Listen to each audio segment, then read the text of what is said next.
네. 할렐루야. 네, 할렐루야. 네, 우리 앞뒤 좌우로 인사하겠습니다. 하나님 당신을 강하게 하십니다. 에스겔로 부르셨습니다. 아멘. 오늘 에스겔 4장 1절에서 8절 말씀 함께 보겠습니다. 에스겔서 4장 1절에서 8절입니다.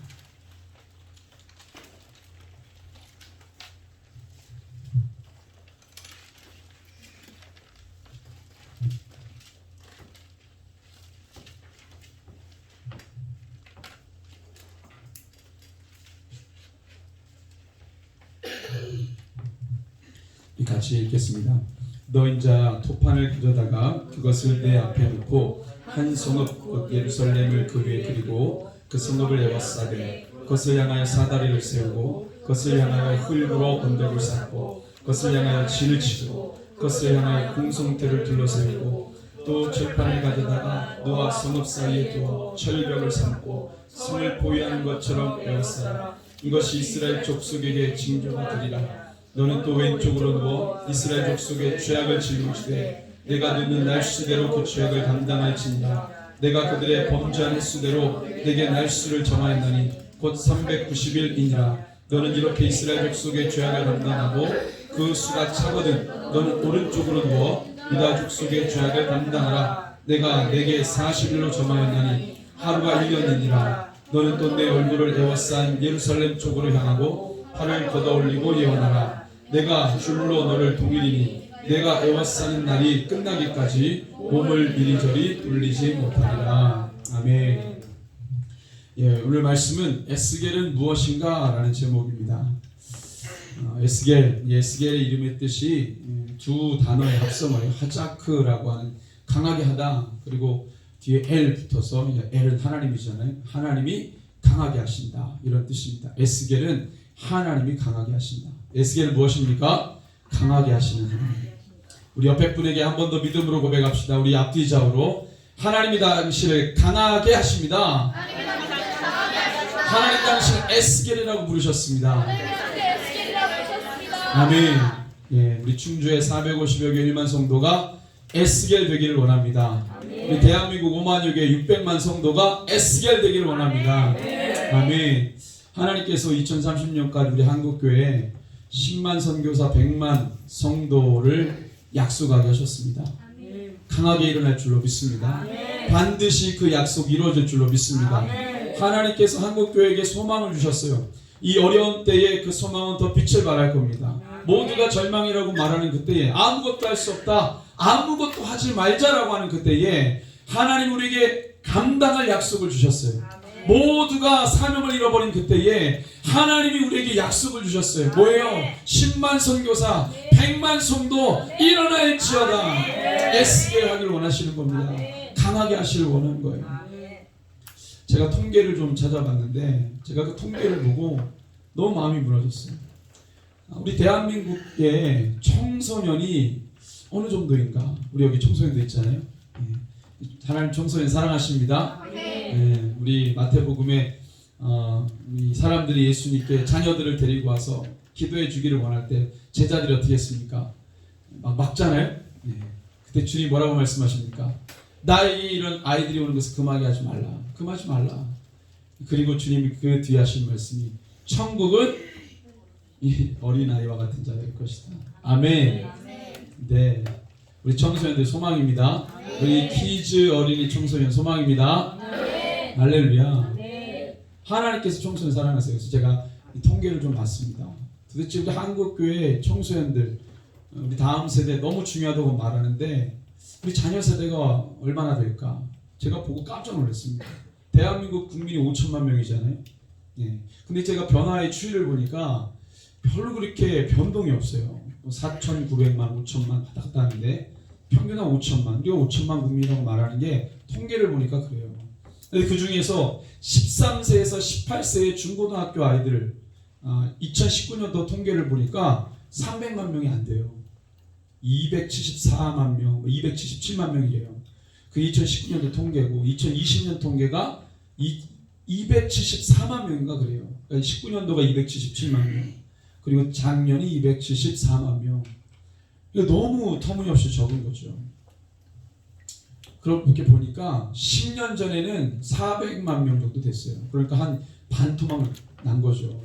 그리고 또 뒤에 보니까 2030년 예상 통계 몇 명으로 나오냐면 260몇만 명이에요. 근데 이해가 안 되는 게 10년 전에 400만 명이었다가 지금 274만 명 됐는데 10년 후에 한 5만 명, 6만 명 줄어든다? 이해가 안 돼요.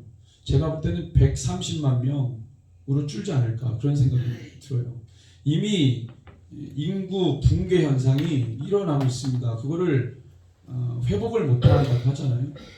고령화되고 있고 사람들이 결혼하지 않고 자녀를 낳지 않고 낳아도 뭐 1명, 2명 이렇게 낳고 그러니까 대한민국이라고 하는 사회가 지금 서서히 붕괴되고 있다. 자연적 현상에 의해서 무너지고 있다.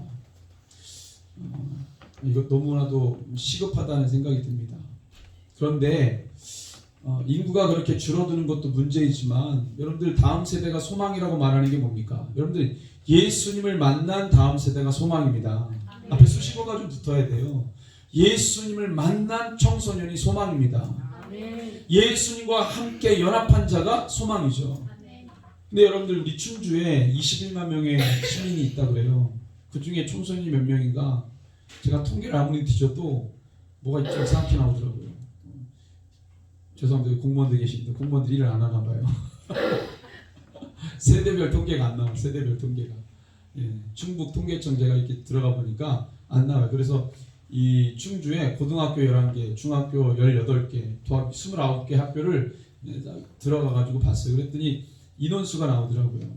적게는 400명, 많게는 600명, 평균 500명 잡아서 29개 곱하기 500 했더니 14,500명 나와요. 학교에 있는, 학교 다니는 친구들이에요. 근데 학교 밖 친구들까지는 16,000명이 안 넘을 거예요. 많이 맥시멈으로 잡아야 2만 명? 2만 명 안 되죠. 그러니까 충주에 21만 명 시민 중에 청소년들이 한 2만 명. 이거 엄청나게 적은 거거든요. 제처럼 말할 것도 없고. 근데 그 중에서 기독 청소년들이 몇 명이에요? 기독 청소년. 제가 내노라는 충주에 15개 교회를 꼽아봤어요. 그 교회 홈페이지 다 들어갔어요. 그리고 교회 학교 활동을 제가 이렇게 보면 알거든요. 근데 지금 충주에서 가장 핫한 교회가 함께하는 교회, 함께하는 성결교회. 청소년 제일 많아요. 많이 모이는데 40명이에요. 40명. 출석이. 뭐 충일교회, 뭐 양문교회, 효성교회, 뭐 감리교회 같은 경우 많아봐야 50명이 안 넘어요. 출석이. 그 교회들 다 합해봐야 몇 명 되겠습니까? 충주에 2만 명 청소년들 중에 정말 기독 청소년이 몇 명이나 되겠어요? 13세에서 18세. 300명 모이겠습니까? 300명 청소년들, 예수 믿는 청소년들이 300명도 안 돼요. 근데 그 기독 청소년들 중에서도 하나님의 비전을 갖고 있는 사람들, 정말 제대로 예수를 믿는 기독 청소년들 몇 명이나 되겠어요? 아니 그 300명 청소년들 모아다가 너 앞으로 뭐 할래? 자기 인생의 비전도 없어요. 뭘 할지 몰라요. 하나님의 비전은커녕 자기 인생의 비전도 몰라요. 막연해요. 뭘 할지 몰라요. 제가 그 통계들을 쭉 찾아보니까 이건 뭐 너무 참담하더라고요. 하나님이 어떻게 할 수 있습니까? 하나님의 약속은 대단한데 그 앞에 현실은 너무 부족해요. 이 하나님의 약속을 감당할 현실이 너무 부족해요. 그래서 이 밤에 우리가 모든 세대를 위해 기도하지만 특별히 미래라고 말할 수 있는 다음 세대를 위해 강하게 기도했으면 좋겠어요. 하나님께서 제가 이 비전이 생겼습니다. 청소년에 관련된 비전. 뭡니까? 주님, 2만 명, 충주의 2만 명 청소년 중에 적어도 기도원 300용사와 같은 하나님의 비전에 붙들린 하나님의 마음에 사로잡힌 강력한 하나님의 강한 용사와 같은 청소년 300명만 달라고. 일으켜달라고. 가능하겠습니까? 아멘. 우리 주님이 강하게 하십니다. 아멘. 하나님 적어도 우리 이 땅에 그 청소년들을 에스겔처럼 불러주시길 원합니다. 강하게 해주시길 원해요. 물론 청소년뿐만 아니라 모든 세대가 에스겔로 부름받길 원합니다. 하나님이 강하게 하십니다. 네, 그 소망이 생겼어요. 구체적인 비전을 가지고 기도해야 됩니다.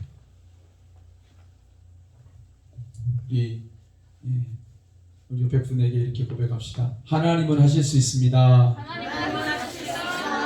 네.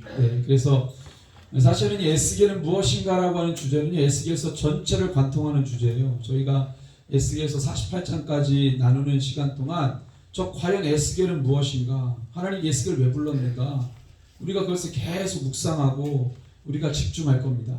그래서 그 안에 각자에게 주신 인사이트들이 있을 거예요. 하나님 영적인 음성과 울림들이 있을 겁니다. 그래서 하나님께서 말씀하시는 에스겔은 과연 무엇인지 이 에스겔서를 나누는 동안에 여러분들 주의 말씀을 받으시길 바랍니다. 에스겔 선지자 어떤 사람인가, 그리고 에스겔서는 어떻게 구성이 되어 있는가 이거 좀 보려고 합니다. 에스겔 선지자는 일단 제사장 가문의 사람이에요. 에스겔서 1장 3절을 한번 볼까요? 에스겔서 1장 3절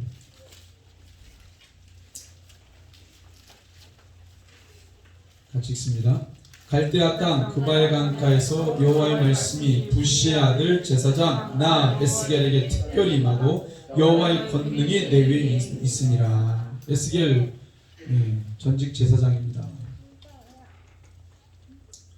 물론 유대 땅에서 선지자로 부름받은 예레미야도 제사장 가문의 사람이죠. 남유다 땅에 제사장 가문의 출신 예레미야가 사역하고, 포로로 끌려온 바벨론 땅에도 제사장인 에스겔이 부름받습니다. 남유다 땅에도 바벨론 땅에도 에스겔 출신의 이 두 선지자가 사역을 하게 된 거예요. 선지자로 세움받으면서 이 두 사람의 공통적으로 하나님께로부터 들어야 했던 말이 있습니다. 한번 따라해 보실까요? 두려워 말라. 두려워 말라. 전직 제사장 출신인 이들을 부르실 때 하나님이 공통적으로 하신 말씀은 두려워하지 말라, 이 말씀이셨어요. 우리 예레미야 1장 7절에서 8절 한번 보겠습니다. 예레미야 1장 7절에서 8절.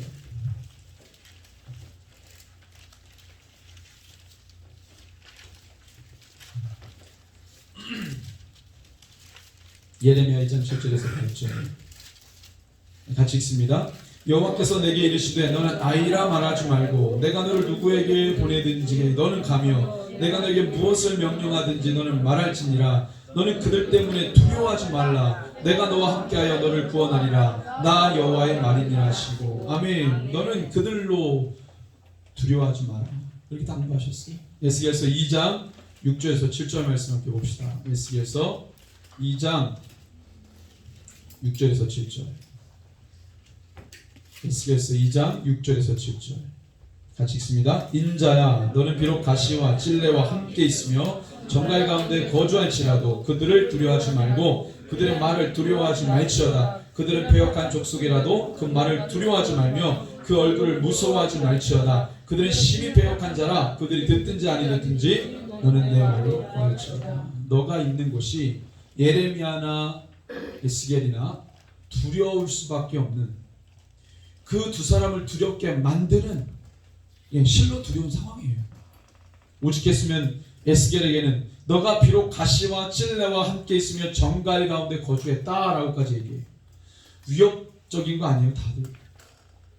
그러니까 이 사역의 현장은 이 두 사람은 적어도 되게 위협적인 상황, 쉽지 않은 환경에서 사역을 해야 된다는 거예요. 그래서 두려워하지 말라고 말씀합니다. 하나님이 우리에게 말씀하십니다. 너가 있는 곳은 너를 두렵게 하는 상황이지만 너는 두려워하지 마라. 아멘. 에스겔의 뜻이 뭐라고 그랬어요? 하나님이 강하게 하십니다. 하나님이 강하게 하시는 것. 우리를 각자 에스겔로 부르셔서 내가 있는 상황과 환경에 내가 위축되지 않고 눌리지 않고 짓밟히지 않고 강하게 일어나는 에스겔로 서기를 원하신다는 거예요. 두려워하지 마라. 그래서 예수님이 제자들에게 말씀하시잖아요. 양을 어디 가운데로 보내요? 이린 가운데로 보낼 것 같다. 부름받은 자도 두려워할 수 있는 상황으로 세우셔서 보내시는 거죠. 우리가 이 상황 속에서 어떻게 싸워야 합니까? 믿음으로 싸우는 겁니다. 믿음은 다른 게 아니에요. 순종입니다. 믿음은 다른 게 아니에요. 주님을 왜 신뢰할 수 있습니까? 우리가 어떻게 순종해요? 어떻게 우리가 주님의 말씀에 충성할 수 있어요? 그분을 신뢰하니까. 믿음이죠. 믿음은 순종이에요. 주를 믿기 때문에 순종하는 겁니다. 예레미야도 에스겔도 저와 여러분도 이 녹록하지 않은 상황과 환경 속에서 우리가 믿음을 가지고 순종하며 싸우는 거예요. 주님 우리를 강하게 하시기 때문에 우리 능히 감당할 수 있는 겁니다.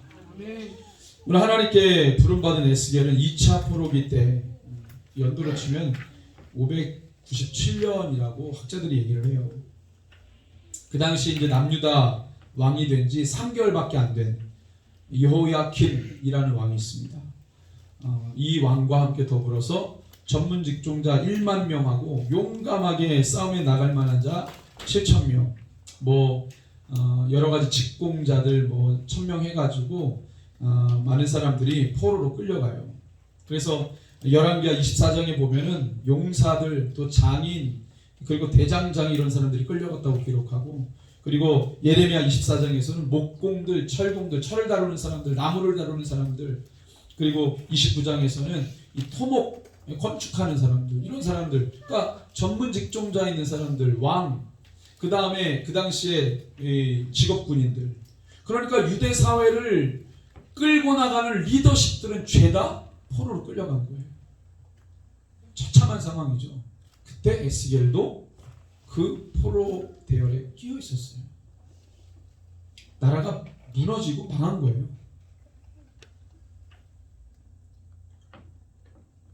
근데 이들 끌려간 제2차 포로 상황에서 끌려간 사람들이 남유다를 끌고 갔던 리더들인데, 이 사람들이 누구였습니까? 이 사람들이 바로 남유다를 망하게 만든 장본인들 아니에요.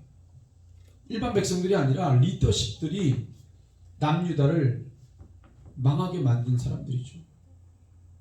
그들이 그 지위에서, 그들이 있었던 그 자리에서 하나님의 뜻을 가지고 백성들을 잘 이끌어갔다면 나라가 이렇게 안 됐겠죠. 왕부터 시작해가지고 내노라는 지식인들, 엘리트들, 그들이 나라를 망친 거예요. 자기의 자리를 보존하기 위해, 종교적 안정을 위해서, 자기의 기득권을 유지하기 위해 하나님의 뜻은 저버리고 정치적인 성향에 따라서 이리 갈리고 저리 갈리다가 나라 말아먹은 거예요. 그 리더십들을 통째로 포로를 끌고 간 거죠. 그런데 그 끌려간 거리만 해도 지도를 보니까 1300km예요. 무슨 뭘 타고 간 게 아니고요. 걸어서 1300km. 서울에서 부산까지가 대략 한 몇 킬로 됩니까? 한 400km 되잖아요. 예, 그거의 3배 되는 그 거리를 걸어서 간 거예요. 그리고 그들이 거주했던 땅은 말씀해 보니까, 우리 3장, 에스겔서 3장 15절 볼까요? 1300km나 돼서 끌려간 그들이 거주했던 땅은, 우리 3장 15절 같이 읽습니다. 이에 내가 텔아비브에 이르러 그 사로잡힌 백성 곧 그발 강가에 거주하는 자들에게 나아가 그 중에서 두려워 떨며 치리를 치니라. 텔아비브, 그발, 텔아비브, 또 크나발이라고 발음하는 지명이에요. 요걸 제가 지명을 살펴보니까 이 크나발 강가 같은 경우는요, 이 합류하다라는 뜻이 있어요. 왜 합류하다는 뜻이 있는가 봤더니 유프라테스 강 지류에 있는 조그마한 강인데 그게 유프라테스 큰 강줄기랑 만나요. 그래서 그렇게 지명이 붙은 것 같아요. 텔아비브라고 하는 이 텔아비브라고 하는 단어는 이거는 황량한 땅이라는 뜻입니다.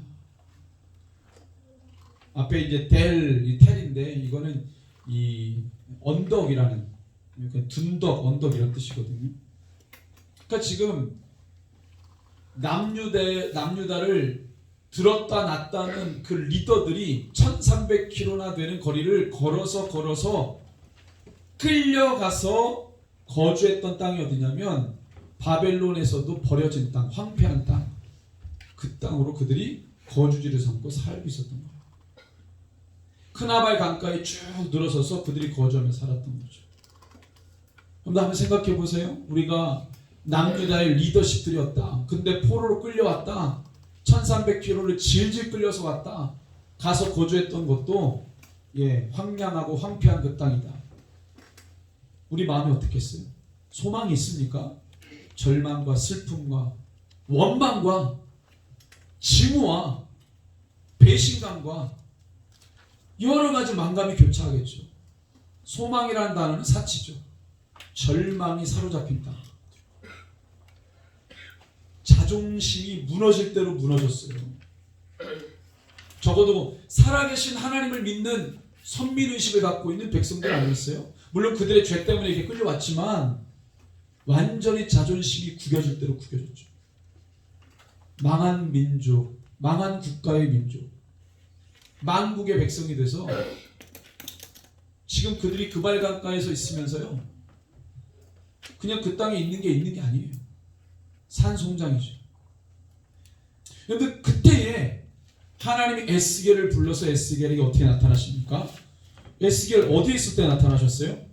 1장 3절에 보니까 그 포로로 끌려온 자들이 있었던 거주했던 그 땅, 그발 강가, 3절 같이 읽습니다. 갈대아 땅 그발 강가에서 여호와의 말씀이 부시아들 제사장 나 에스겔에게 특별히 임하고 여호와의 권능이 내 위에 있니. 여러분들 아무것도 없는 그 땅, 쓸데없는 그 땅, 황량한 그 땅에서 거주지를 삼아 살고 있는 완전히 마음 무너질 대로 무너진 그 소망이 없는 절망의 땅에서 에스겔을 부르실 때 에스겔은 거기서 하나님의 영광을 봅니다. 1장 전체가 다 그 얘기예요. 하나님의 영광을 봐요. 여러분들 이 영광은 어디서나 볼 수 있는 거예요. 예루살렘 성전, 그것도 대제사장이 지성소에 들어가야 볼 수 있는, 보여주실 수 있는 1년에 한 번 하나님의 영광, 그것도 아무나 누릴 수 있는 게 아니잖아요. 지성소에 들어간 대제사장만 볼 수 있는, 그것도 어쩌다 한 번 그 영광의 임재를 예루살렘 성전 지성소에서나 경험해 볼 수 있는, 기대해 볼 수 있는 그 하나님의 영광을 지금 이방 민족의 땅에서, 그것도 바벨론 시티가 아니라 저 변방 버려진 땅, 황폐한 땅에서 포로민들 슬픔이 가득하고 절망이 가득한 그 땅에서 에스겔에게 하나님의 영광을 나타내십니다. 그 사건 자체가 에스겔을 에스겔 되게 하는 거예요. 에스겔도 마찬가지로 포로로 끌려온 자입니다. 무너질 대로 무너진 자예요. 근데 그에게 하나님의 영광을 보여주세요. 눈을 감으면 주의 영광이요, 눈을 뜨면 절망밖에 안 보여요. 그늘진 사람들의 얼굴밖에 안 보여요. 소망이 없어하는 사람들의 눈빛밖에 안 보이는데 눈을 감으면 하나님 영광이 임하는 거예요. 여러분들, 우리의 소망이 어디 있습니까? 보이는 세상이 우리 소망이 아니죠. 눈을 뜨면 온통 다 문제덩어리, 어둠밖에 없어요. 예수님 아니고서 어떻게 소망을 우리가 느낄 수 있을까요? 예수님 아니고서 어디 우리가 영원한 것을 기대해 볼 수 있을까요? 아니에요, 없어요. 우리가 기도의 자리에 들어가고 우리가 예배 자리로 들어가고 하나님의 임재를 구할 때 거기에 비로소 소망이 있는 것입니다. 버려진 땅에서 에스겔에게 나타나셔서 당신의 영광을 보여주신 것처럼 우리가 그런 소망을 좀 기대해 보길 원합니다. 주님, 이 자리가 그발 강가가 되게 해주십시오. 우리 가정과 일터와 내 삶의 모든 환경에, 현장에 하나님 그발 강가가 되어서 하나님의 영광을 경험하는, 그 임재를 경험하는 에스겔들이 되게 해 주십시오. 우리의 소망은 주님밖에 없습니다. 이 청소년들, 이런 주의 영광이 임하기를 원합니다. 그래서 하나님께서 이 에스겔에게 계속해서 말씀을 부어주시는데, 에스겔서 전체는 예언의 말씀으로만 되어 있어요. 하나님께서 에스겔에게 말씀을 주셨다. 그래서 반복되는 구절이 뭐냐면 주 여호와의 말씀이 내게 임하여 이르시되. 이게 계속 반복돼요. 그러니까 그 땅에서 하나님이 하신 것은 에스겔에게 계속 말씀 주신 거예요. 뭘 주셨다고요? 말씀. 에스겔이 기적을 베푼 것도 없어요. 에스겔이 능력을 베푼 것도 없어요. 에스겔에 관련해서 어떤 사건이 일어난 것도 아니에요. 그 땅에서 에스겔이 경험한 건 다 하나님의 말씀을 받은 거예요. 그 예언의 말씀을 듣고 순종한 거 그밖에 없어요. 근데 저는 이 에스겔서 전체 48장을 쭉 보면서 느낀 건 그거예요. 하나님의 말씀을 받고 한 일이라고는 하나님이 말씀하면 그걸 듣고 있는 거예요, 그냥. 근데 이제 들었다 이게 아니라 에스겔서 전체 48장을 보니까 여러분들 우리는 다 하나님의 음성을 듣죠. 중요한 건 뭐냐면 하나님의 말씀을 귀로 듣는 게 아니고 뭐로 받는다고 했어요? 마음이죠. 그럼 여러분들 하나님 말씀하셨다 그러면 뭐가 오냐면 주님의 감정이 와요. 주님의 마음이 느껴져요. 에스겔이 이 어마어마한 하나님의 음성을 들으면서 말씀을 받으면서 여호와의 말씀이 임할 때 주님의 무거운 감정이 함께 내려오는 거예요. 근데 그걸 이해하십니까? 감정이 느껴진다고. 하나님의 감정.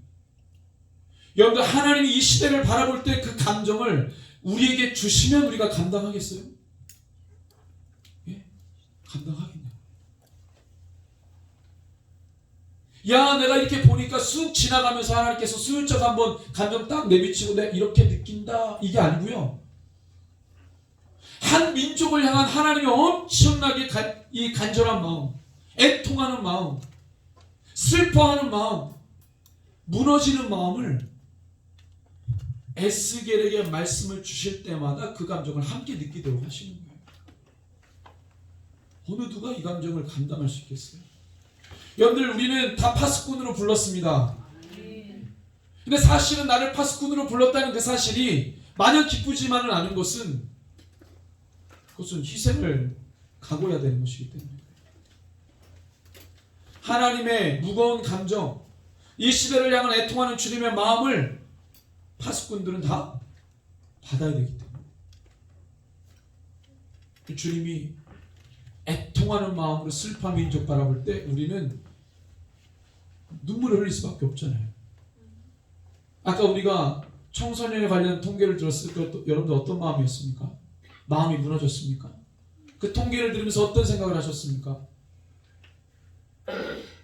우리는 통계로 청소년들에 대해서 우리가 파악했지만 하나님은 통계를 넘어선 분이죠. 그분은 청소년들 마음 하나하나.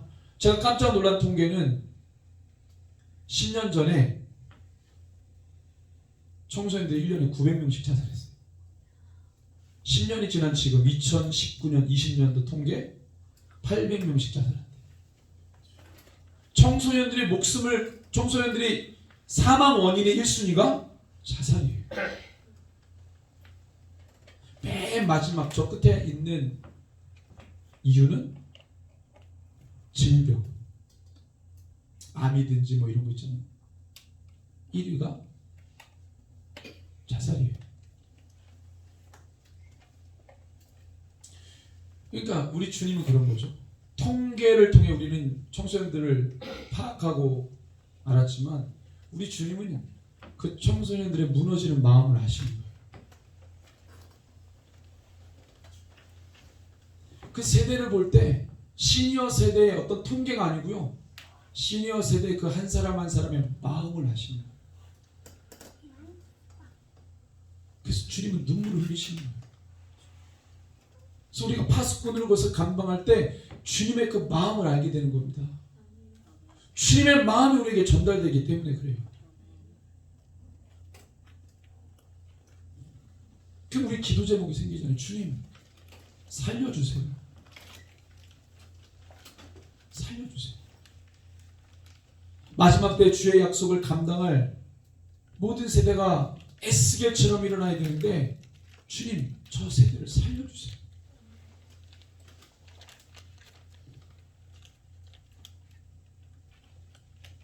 주님이 에스겔에게 말씀하시죠. 그래서 세 가지 주제로 우리가 에스겔서를 볼 수 있는데 1장에서 24장까지는 계속해서 에스겔에게 유다의 멸망을 말씀하세요. 1장에서 24장까지. 그러니까 전체 48장인데 반이 유다의 멸망을 말씀하신다는 거예요. 여러분들 하나님이 내 백성이 멸망한다라는 말을 하실 때 마음이 어떠셨을까요?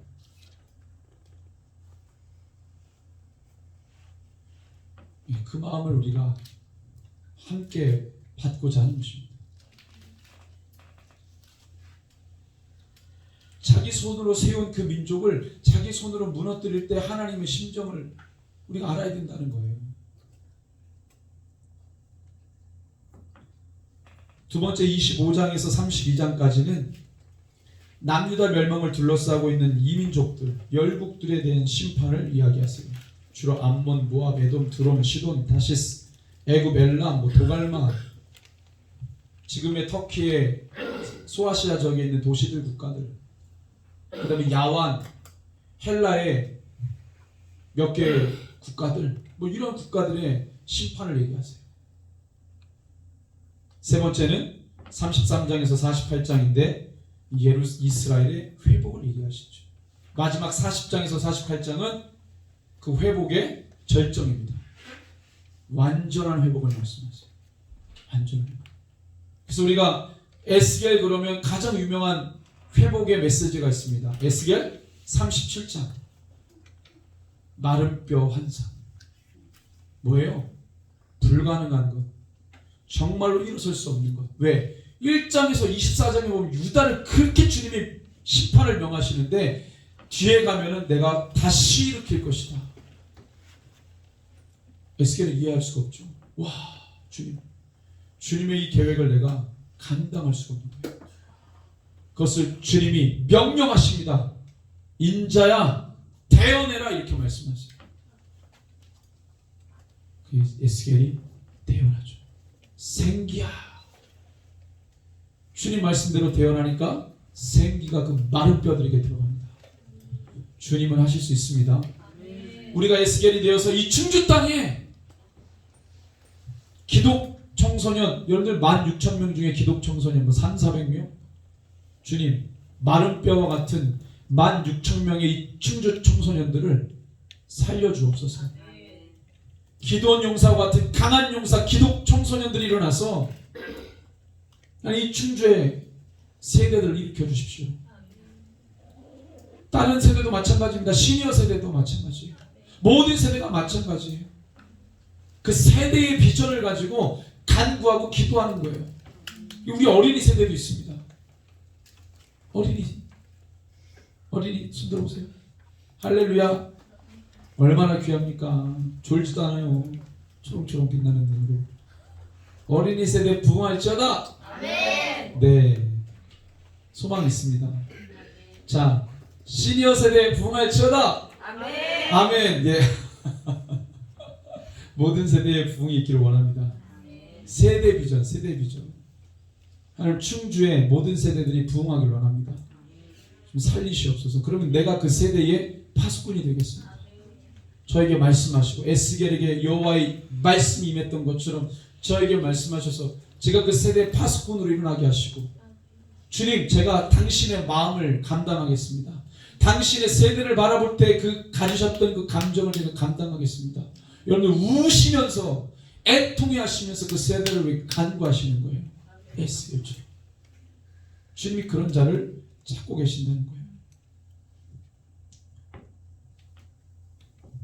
에스겔서에게 말씀하신 첫 번째 말씀은 우리가 지난번에 함께 나눴던 1장 1절에서 3장 15절 말씀이 에스겔이 바벨론에 사로잡혀 온 지 5년째 되는 해에 주신 말씀이에요. 그래서 우리가 그 말씀 함께 봤습니다.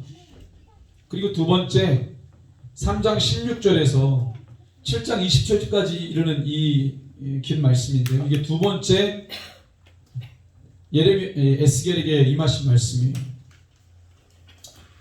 말씀을 보니까 첫 번째 주신 말씀 이후에 며칠이 지났냐면 7일이 지났어요. 해는 똑같아요. 7일밖에 안 지났으니까. 7일 전에 첫 번째 말씀이 임하시고 3장 15절에 보니까 델라빕에서 그 말씀을 받고 난 다음에 7일이 지나갔어요. 그리고 3장 16절에 보니까 7일 후에 다시 여호와의 말씀이 에스겔에게 임합니다. 자, 자, 그리고 17절 한번 읽어볼까요? 두 번째 여호와의 말씀이 에스겔에게 임할 때 무슨 말씀을 하셨냐면 17절 시작. 인자야, 내가 너를 이스라엘 족속의 파수꾼으로 세웠으니 너는 내 입의 말을 듣고 나를 대신하여 그들에게 말씀을 주며 그들이 깨우치도록 하라고 명령하세요. 이게 두 번째 주님이 주신 말씀이에요. 근데 그 두 번째 주신 말씀 중에 되게 가학적인 명령을 내리십니다. 무너져가는 이스라엘 백성과 남유다를 심판하시는 기로 작정하신 주님의 말씀이 에스겔에게 임할 때 되게 가학적인 것을 명령하시는 게, 그게 오늘 저와 여러분들 읽었던 4장 1절에서 8절 12절까지 말씀이에요. 네. 그 내용을 보면 이거예요. 자, 토판을 가져다가 그것을 너 앞에 두고 예루살렘 성을 그리라는 거예요. 그려요. 그리고 거기다가 뭐예요? 2절에 보니까 그 성읍을 에워싸되 그것을 향하여 사다리를 세우고, 그러니까 사다리로 쭉 그 그린 예루살렘 성을 에워싸라는 거죠. 그리고 흙으로 언덕을 쌓고요. 그 예루살렘 성을 향해서 진을 만들고 공성태를 조그맣게 만들어서 예루살렘 성을 공격하도록 이렇게 배치를 시키라는 거예요. 또 철로 된 판을 가져다가 성읍 사이에 두고 철벽을 삼아서 예루살렘 성을 포위하는 것처럼 만들라는 거예요. 이거 뭐냐면 내가 예루살렘을 강하게 심판하겠다 이 얘기였거든요. 그것까지는 괜찮은데 두 번째 주님이 요구하시기 너무 가학적이에요. 에스겔에게 말씀하신 명령 중에 이 충격적인 게 뭐냐면 왼쪽으로 390일을 누워있고 오른쪽으로 40일을 누워있으라고 한 거예요. 도합 430일을 1년 2개월 10일을 왼쪽으로 오른쪽으로 누워있으라고 한 거예요. 그리고 충격적인 건 그냥 있으라 그러면 이렇게 움직일 수도 있잖아요. 못 움직이게 밧줄로 묶어놓게 했어요. 그래서 북이스라엘의 죄를 담당하기 위해서는 왼쪽으로 누워서 390일 1년 한 달이죠. 그리고 오른쪽을 향해서는 남유다의 죄를 담당하기 위해서 40일 동안 그렇게 하는 거예요. 그래서 1년 2개월 10일을 그렇게 있으라는 거였어요. 그 음식을 어떻게 먹냐? 9절에서 12절. 우리 9절부터 12절 한번 읽어볼까요? 시작. 너는 밀과 보리에 콩과 팥과 조와 귀리를 가져다가 한 그릇에 담고 너를 위하여 떡을 만들어 내가 옆으로 눕는 날수 곧 390일 동안 먹되 너는 음식물을 달아서 하루 20세겔씩 때를 따라 먹고 물도 6분의 1흰씩 되어서 때를 따라 마시라. 너는 것을 보리떡처럼 만들어 먹되 그들의 목전에서 인분 불을 피워서 굴지. 이렇게 요구했습니다. 먹는 건데 누워있는 동안에 음식을 어떻게 해결해야 되잖아요. 그래서 어떻게 해결하라고 했냐면 곡물을 가지고 9절에 곡물을 가지고 보리떡처럼 만들라고 했어요. 근데 그 양이 뭐냐면 20세겔씩 하루에 따라서 먹으라는 거예요. 이게 230g이 좀 안 되는 거예요. 230g 양으로 치면. 그래서 제가 이게 뭐하고 비슷한 거 봤더니 찾아봤어요. 그랬더니 도너츠 요만한 거 있죠. 주먹만한 도너츠 2개 양이에요. 하루 종일 이거 2개만 먹는 거예요. 물은 양치할 때 입 이렇게 헹구는 물컵으로 한 3잔. 그 양을 하루에 도너츠 2개 양하고 그 양을 먹고 버티는 거예요. 그리고 이제 계속 이러고 있는 거죠. 이런 고통을 감당하셨습니다. 여러분들 이걸 묵상하는데 하나님이 도대체 왜 이런 명령을 하셨지? 이사야는 뻘개 먹고 예언했잖아요. 어떻게 이게 충격적인 걸 요구하실 수 있지? 지금 우리에게 이걸 요구하시면 이거 감당이나 하겠어요? 왜 이걸 요구하셨냐 이거예요. 에스겔. 결정적인 것은 이걸 만들 때 인분 12절에 보니까 인분의 불을 피워 구울지니라. 이 보리떡을 만들 때 그 보리빵이죠. 그 빵을 만들 때 화덕에다 빵을 만들 거 아니에요. 그럼 그 불을 피우는데 보통은 동물을 연료로 써서 그래 가지고 불을 피웁니다. 보통은. 근데 지금 인분이 뭐예요? 아시죠 뭔지? 이거는 신명기에서 보면 이거 부정한 걸로 봤어요. 그래서 이거는 막 너무 더럽다. 더럽게 여기는 부정한 거예요. 그 부정한 걸 가지고 음식을 만들어 먹으라 그러니 에스겔이 그건 못하겠습니다 그랬어요. 그건 못하겠습니다. 그랬더니 하나님 뭐라 그래요? 15절 14절에 에스겔을 그걸 거부해요. 그건 참아 못하겠습니다. 14절 한번 읽어봅니다. 내가 말하되 아하 주 여호와여 나는 영혼을 더럽힌 일 없었나이다. 어려서부터 지금까지 스스로 죽은 것이나 짐승에게 찢긴 것을 먹지 아니하였고 가증한 고기를 입에 넣지 아니하였나이다. 왜 저에게 이런 걸 요구하십니까? 그건 도저히 못하겠습니다. 그랬을 때 주님이 그래 알았다. 15절 시작. 여호와께서 내게 이르시되 보라 쇠똥으로 인분을 대신하기를 허락하노니 너는 것을 떡을 그것만 허락해 줬어요. 근데 왜 하나님이 이걸 요구하셨냐? 에스겔이 미워서가 아니고요. 파수꾼으로 부른 에스겔에게 이스라엘의 참혹한 현실을 담당하게 하신 거예요. 저와 여러분들 파수꾼으로 불렀죠? 주님 감사합니다. 이렇게 말할 수 없는 이유가 뭐냐면 여기 있는 거예요. 여러분 우리가 주님께로부터 사명자로 부름받았습니다. 그 사명자로 부름받았다는 것은 우리가 희생을 해야 된다는 거예요. 누군가는 죄를 담당해야 돼요. 누군가는 대가를 지불해야 돼요.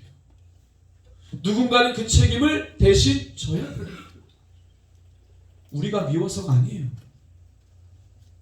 예수님은 죄가 없는데 우리를 위해서 십자가 지셨어요. 에스겔이 지금 그 길을 가고 있는 겁니다. 자기 잘못도 없는데 죄를 지은 그 백성들 때문에 이 죄를 담당하는 거예요. 하나님이 이 죄를 대신 담당할 자들을 부르시는데 사방 둘러봐도 그것을 감당할 자가 없다고 그래요.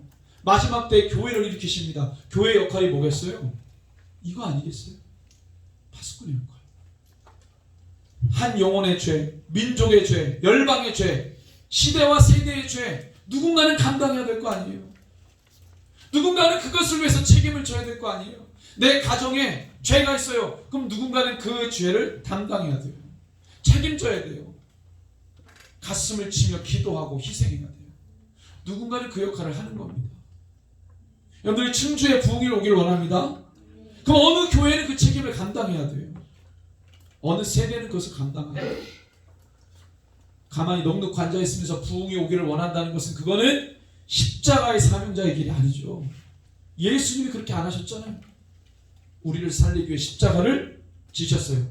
지시기 전에 제자들에게 3번 내가 십자가 지겠다고 말씀하셨어요. 말씀만이 아니라 그는 진짜 십자가를 지셨어요. 우리의 죄를 대신 담당하셨어요. 책임을 지신 거예요. 그리고 우리는 뭘 얻었습니까?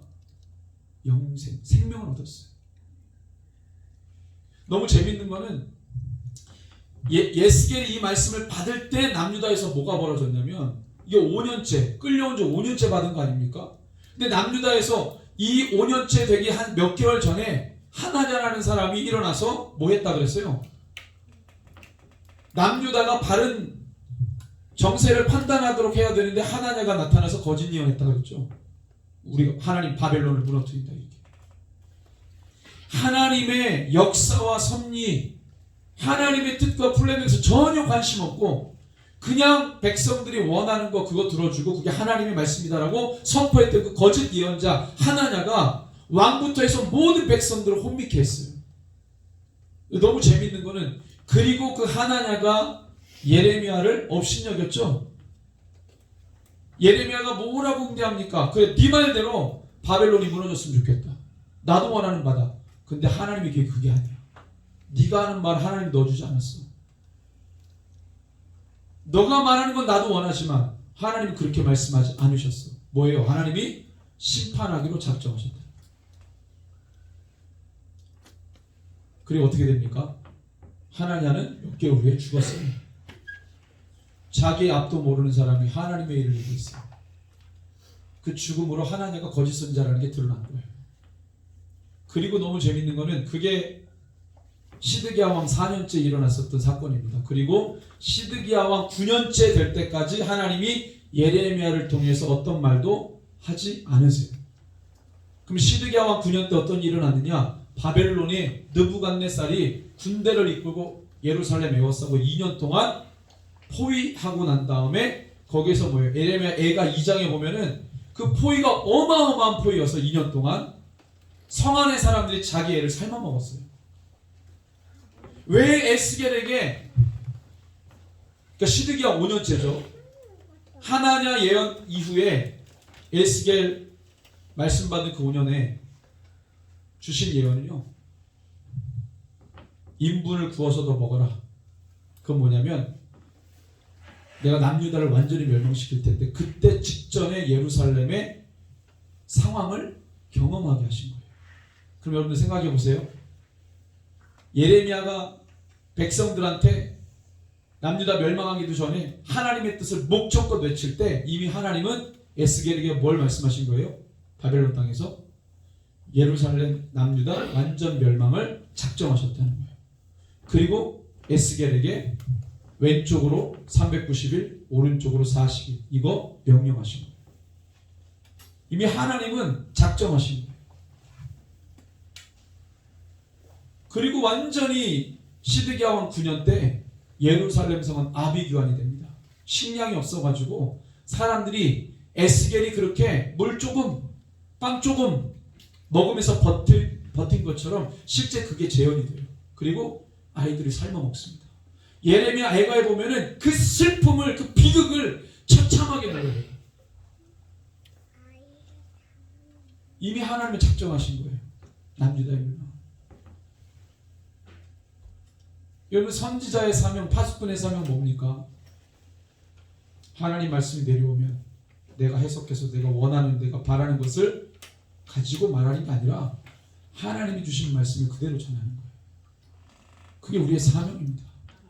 그걸 듣고 에스겔에게 주신 것처럼 너의 말을 듣든지 아니 듣든지 너는 거기서 나의 말을 선포해라. 여러분들, 이 마지막 때 교회가 해야 될 일이 뭡니까? 우리가 해야 되는 일이 뭡니까? 하나님의 말씀을 그대로 선포하는 거 아니겠어요?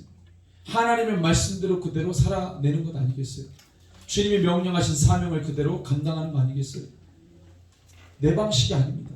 내 방식대로 할 수 없어요. 내가 원하고 바라는 것이 아닙니다.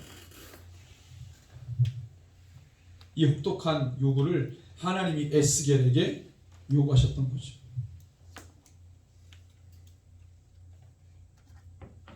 이 과연 에스겔이라는 인물이 오늘 우리에게 주는 영적 교훈은 뭡니까? 하나님의 부르심을 받고 두려워할 수밖에 없는 상황으로 나가요. 백성들이 원하지 않는 말을 해야 되고 그들이 한 번도 생각해 본 적이 없는 하나님의 마음을 전달해야 되는데 그것 때문에 예레미야도 에스겔도 고통을 당하고 미움을 당하고 어려움을 당합니다. 그럼에도 불구하고 두려워하지 않고 그 사역을 감당한 것.